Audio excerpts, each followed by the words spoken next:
My family issues are none of your business.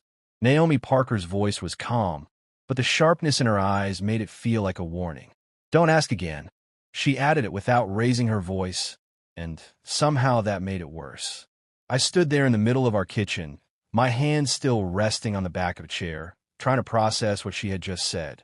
The sunlight coming through the glass windows felt too bright for the heaviness settling in my chest. Naomi, I started, but the words felt useless before they even left my mouth. She didn't look at me again. She simply picked up her phone from the marble countertop, turned, and walked out of the room as if the conversation had already ended, as if I had never deserved an answer in the first place. I stayed there, staring at the empty space she left behind. It wasn't just what she said. It was how easily she said it. Like I was a stranger asking something inappropriate. Like I wasn't the man she had agreed to marry in just 3 months. My name is Ethan Caldwell, and until that moment, I thought I knew everything about the woman I was going to spend my life with. I thought love meant openness. I thought engagement meant trust.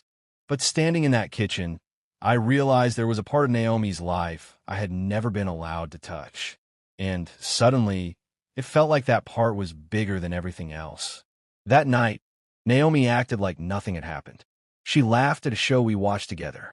She asked me if I wanted pasta or salmon for dinner. She even leaned into me on the couch, her head resting lightly against my shoulder like she always did. But something had shifted, something quiet and invisible, and I couldn't ignore it. The next morning, I woke up before her. I sat at the edge of the bed, watching her sleep. Her face looked peaceful, untouched by whatever storm she had locked away from me. I tried to convince myself to let it go, to respect her boundaries, to trust that she would tell me when she was ready. But a question kept pressing against my thoughts. Why would someone draw such a hard line with the person they were about to marry? That wasn't privacy. That felt like distance. And distance had a way of growing if you ignored it. Over the next few days, I noticed things I hadn't paid attention to before. Small things, quiet things. Naomi would step out of the room to take certain calls. She would lower her voice when she spoke to someone late at night. She would sometimes stare at her phone longer than usual, her expression unreadable before she locked the screen and forced a smile. I didn't confront her again, not directly, but I watched. And the more I watched, the more I realized this wasn't new behavior. It had just been hidden behind everything else we shared. One evening, I came home earlier than usual. The house was quiet, too quiet. I walked into the living room and saw Naomi sitting on the couch, her back straight, her hands clenched tightly together. She didn't notice me at first. Her phone was pressed to her ear. I said, "I can't do this right now." Her voice was low, tense. There was a pause. Her jaw tightened. "No," she whispered. "I'm not coming back." My heart skipped. "Back where?" She closed her eyes. "Because I'm done being dragged into it." Another pause. Longer this time. Her shoulders dropped slightly, like something inside her was giving way. "I'll send money," she said quietly. "But that's all I can do." The words hit me harder than I expected. Money. This wasn't just emotional distance. This was something deeper. Something tied to responsibility. And maybe guilt. She hung up the phone and exhaled slowly. That's when she saw me. Her eyes widened for a split second. Then the wall came back up. "You're home early," she said, her voice steady again. I stepped further into the room.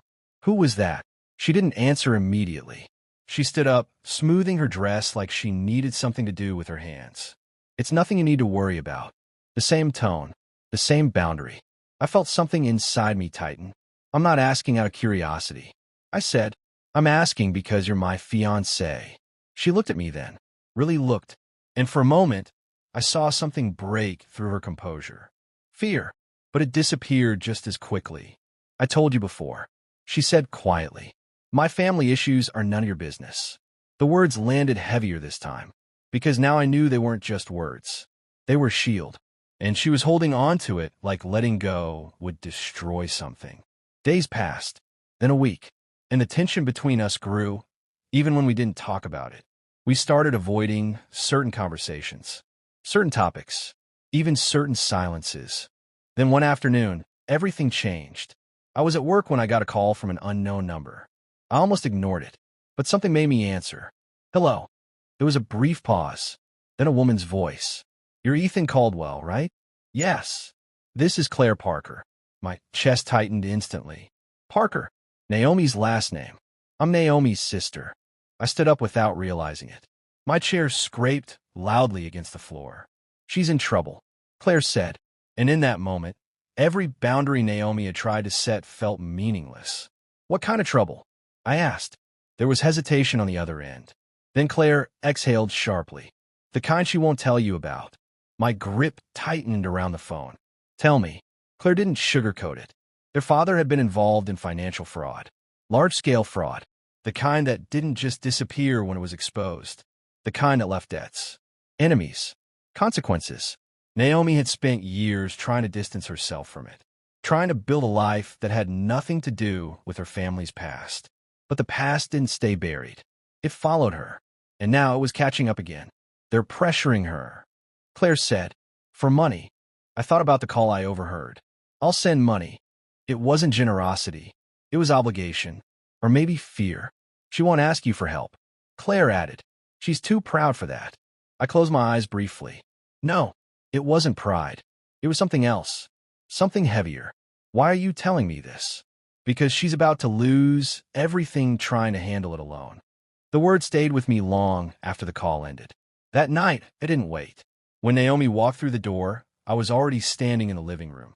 "We need to talk." She froze slightly. Then she sighed. "I am tired, Ethan. This isn't something you can walk away from."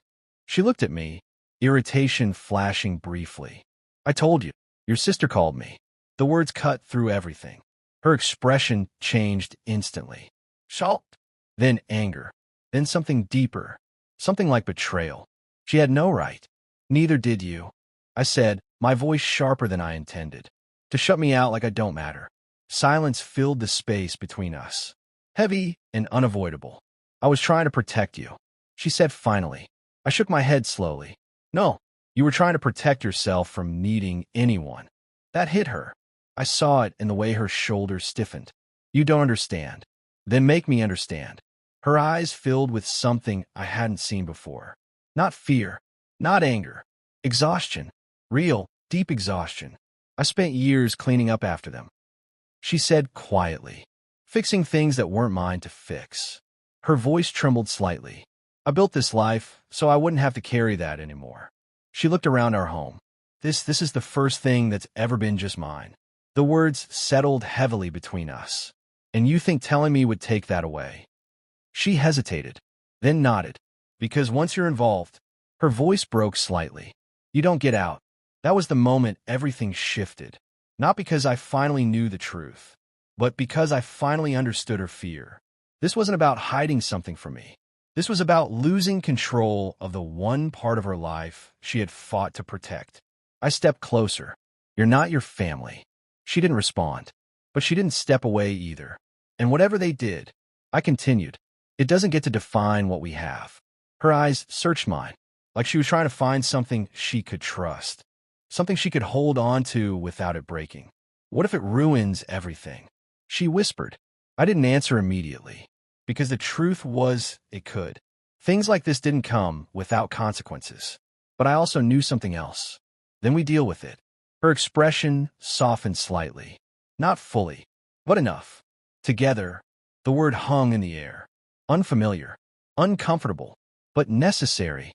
She exhaled slowly. And for the first time since that moment in the kitchen, she didn't push me away. She didn't build a wall. She just stood there, letting the silence exist without trying to control it. It wasn't a perfect resolution. It wasn't a clean ending.